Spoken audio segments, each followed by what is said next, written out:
मशवरा देता हूं हुकूमत को और वजीर कानून को मशवरा देता हूं कि ना फिरौन की हुकूमत सारी जिंदगी रही, ना नमरूद रहा, ना जाज बिन यूसुफ रहा, ना यजीद रहा। और यार दरबारी बन के हुक्मरानों की चापलूसी करते करते तुम यहां तक आ गए हो कि अब नबी पाक की इज्जत को हाथ डालना शुरू कर दिया है।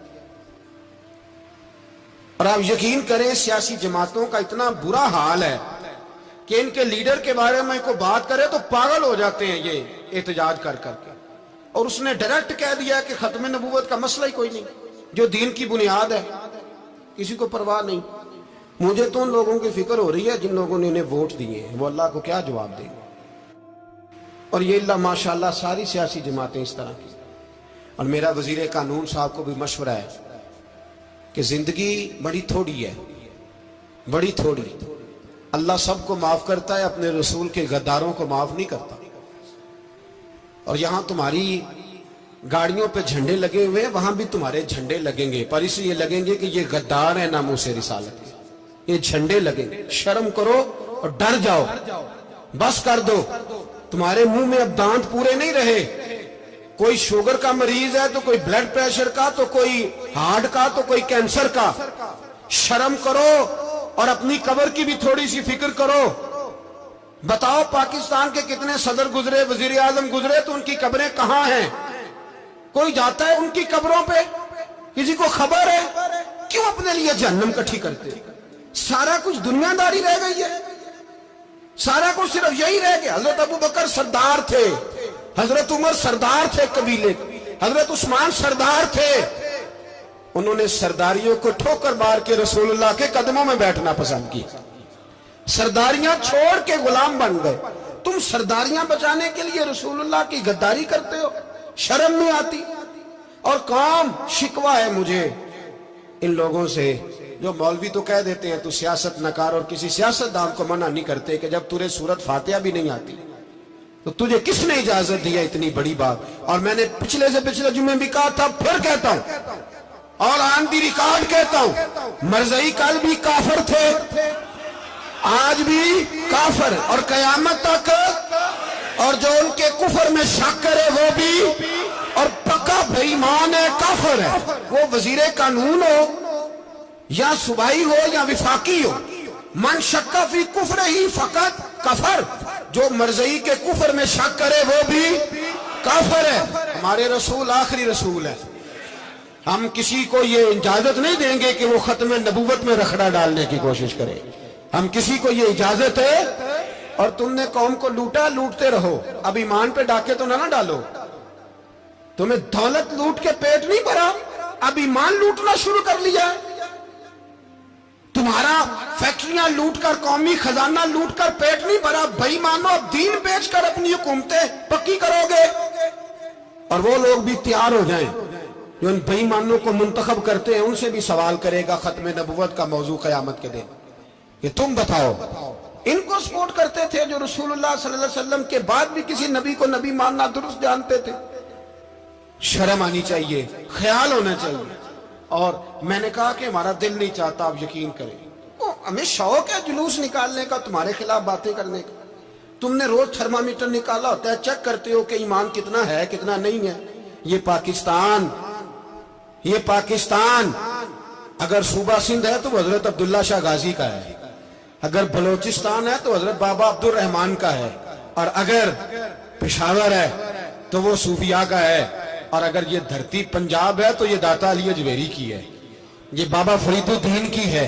इसमें किसी गद्दार को कब्जा करने की इजाजत बिल्कुल नहीं मिलेगी। और हम वो लोग भी नहीं जो चुप करके अंदर सोते रहे, कौम जो करती है करती रहे, हमें परवाह नहीं। ना, ऐसी कोई बात नहीं।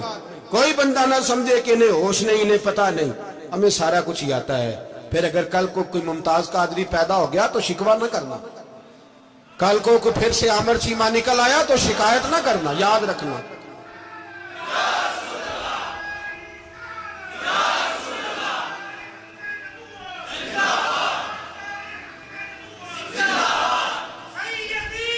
तो मेरे भाई खोल के बोल, या नबी रसूल के बोल।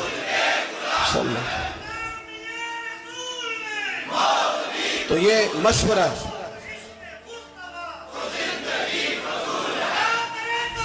جزاک اللہ. تو یہ تمہیں مشورہ ہے.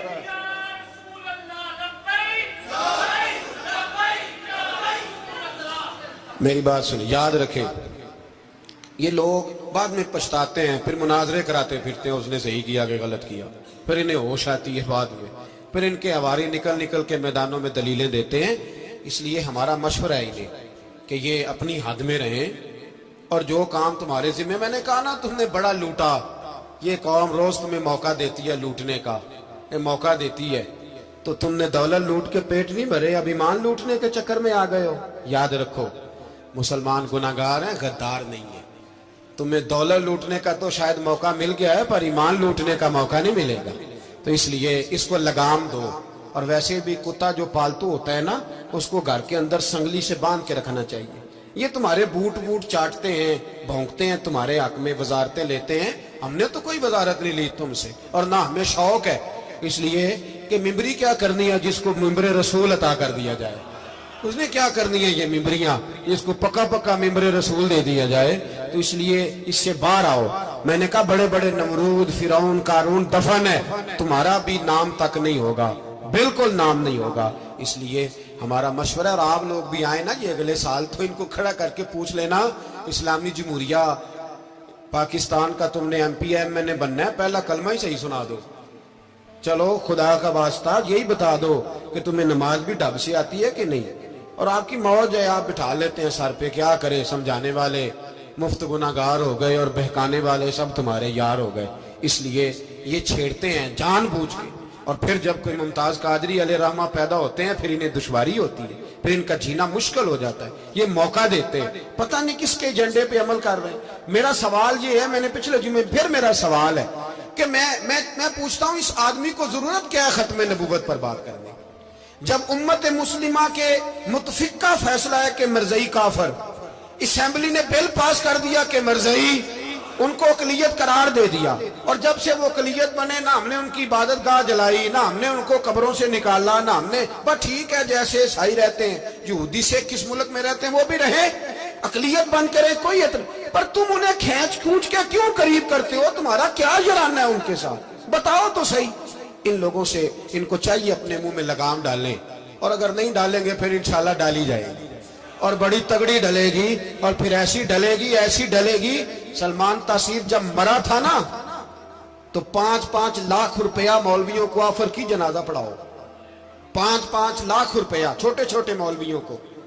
اور داتا صاحب کی مسجد کے خطیب بھی صوبائی جو تھے، وہ خطیب تھے، ملازم تھے، انہوں نے کہا کہ ایمان نہیں بھیجنا، نکالنا نوکری سے تو